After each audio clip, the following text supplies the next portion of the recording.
ಊರಲ್ಲಿ ಒಬ್ಬ ಅಜ್ಜಿ ಇರ್ತಾಳೆ. ಆ ಅಜ್ಜಿ ಜೊತೆ ಅವ್ರ ಮೊಮ್ಮಗಳು ಇರ್ತಾಳೆ.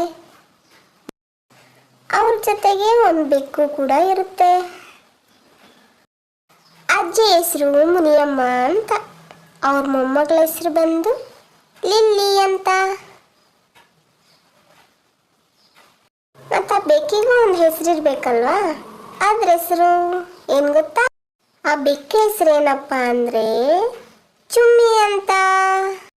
ಇವಾಗ ಕಥೆಯಲ್ಲಿ ಯಾರ್ಯಾರು ಬರ್ತಾರೆ ಅಂತೆಲ್ಲ ಗೊತ್ತಾಯ್ತು ಅಲ್ವಾ? ಮತ್ತೆ ಕಥೆಯಲ್ಲಿ ಏನೇನಿರುತ್ತೆ ಏನೇನಾಗುತ್ತೆ ಅಂತ ಮುಂದಿನ ವಿಡಿಯೋದಲ್ಲಿ ಸವಿಸ್ತಾರವಾಗಿ ಕಥೆನ ಕೇಳೋಣ. ನನ್ನ ಕತೆ ಮಿಸ್ ಆಗಬಾರ್ದು ಅಂದರೆ ಸಬ್ಸ್ಕ್ರೈಬ್ ಮಾಡ್ಕೊಳ್ಳೋದನ್ನು ಮಾತ್ರ ಮರಿಬೇಡಿ.